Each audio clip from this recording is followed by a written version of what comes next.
Good evening and welcome to State of Business on Not Television. I'm Chamod Fernando. Let's have a look at the headlines. Japan further strengthens collaborative relationship with Sri Lanka. Ceylon Chamber of Commerce plans to host a climate summit next month. Now the news in detail. The Ceylon Chamber of Commerce announced that the Sri Lanka's Climate Summit 2024 is set to take place at a hotel in Colombo from 7th to 9th May. The Ceylon Chamber of Commerce made this announcement in a press statement recently. Organized by the Ceylon Chamber of Commerce, the summit brings together stakeholders from across the globe to address pressing climate risks and explore opportunities for green growth. Industry leaders, policymakers and academics will lead discussions on proactive policy measures and innovative solutions to ensure Sri Lanka's businesses thrive in a decarbonizing world.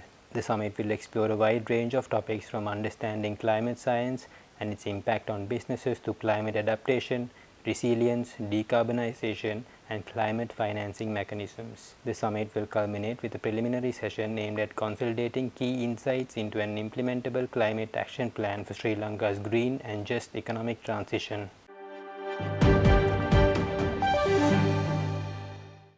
State Minister of Health Dr. Sita Arambepala announced that there has been a decrease in dengue cases and mortality rates compared to previous years, attributed the efforts undertaken by the government.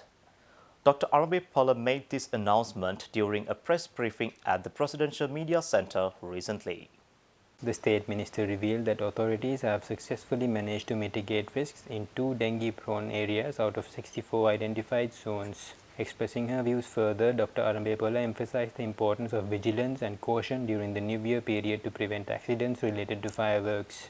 The State Minister also highlighted the success of awareness campaigns in reducing dengue cases and fatalities compared to previous years. From January to date, over 20,000 dengue cases have been documented, with a significant decrease in the number of reported cases compared to previous years. Dr. Arambepala commended the proactive program in place to preempt potential epidemic scenarios, underscoring its effectiveness in averting crises.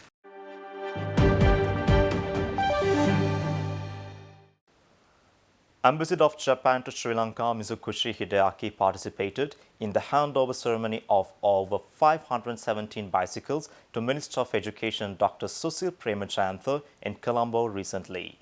These bicycles were donated by 5 local governmental bodies in Japan through a project implemented by Child Fund Japan and Child Fund to assist rural school children who live far away from their schools.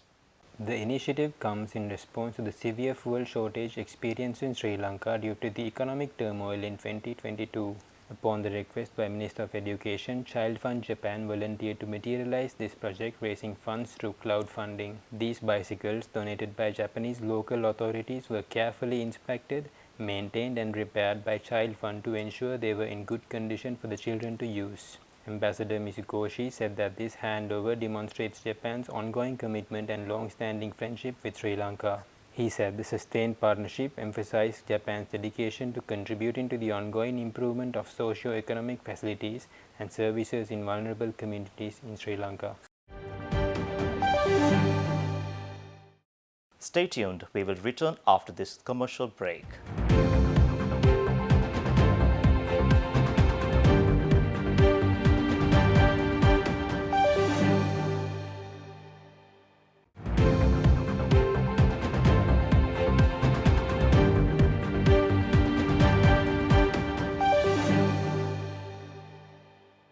Welcome back. State Minister Tennakon highlighted the pivotal role of the National Cadet Corps in nurturing a capable and patriotic youth community equipped with essential skills to contribute to the nation's progress.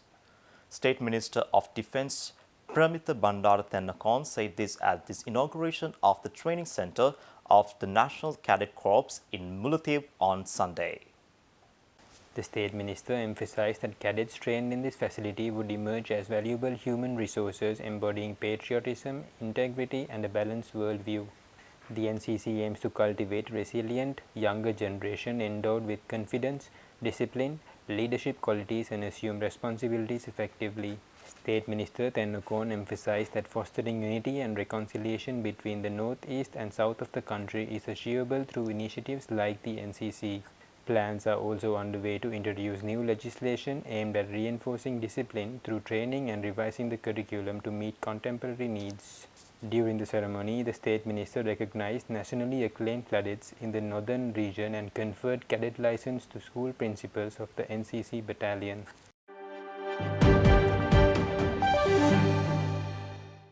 A delegation from the Singapore Food Agency headed by Dr. Abdul Jalil Abdul Khader visited Sri Lanka from March 25th to 28th.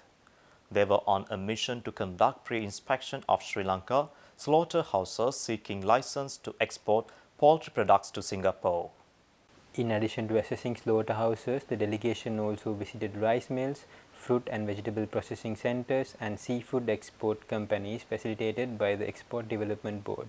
During the visit, discussions were held with officials from the Export Development Board, the Food Processors Association and the Sri Lanka Food and Vegetable Association.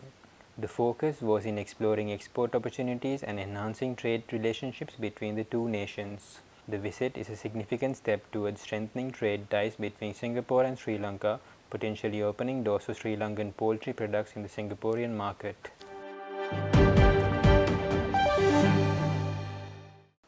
Worldwide Muslims end their month-long Ramadan fasting, fulfilling another Islamic tradition, which they say a way of showing a true and sincere thanksgiving. Meanwhile, the Center for Islamic Studies at Vallavatta has invited some practicing journalists to experience a traditional iftar session. The Ramadan fasting involves stopping eating, drinking and all the entertainment activities from dawn to sunset. Practitioners are allowed to engage in all these acts once fasting is broken and restart fasting the next dawn, and the cycle continues for a whole month.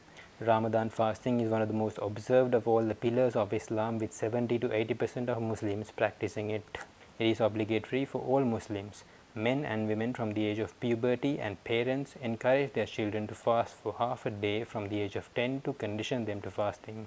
The iftar is the meal served at the end of the day during Ramadan to break the day's fast. Literally, it means break fast. Iftar is served at sunset during each day of Ramadan as Muslims break the daily fast. A fasting person physically feels the value of and their need for basic sustenance when they experience the pangs of hunger and thirst.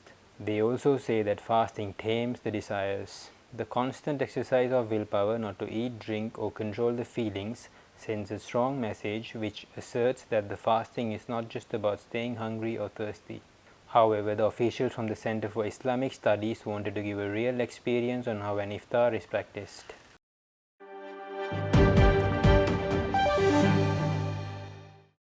That's it for today, and we will see you again with the State of Business on Monday. Wish you all a happy Sinhala and Tamil New Year. Enjoy the weekend.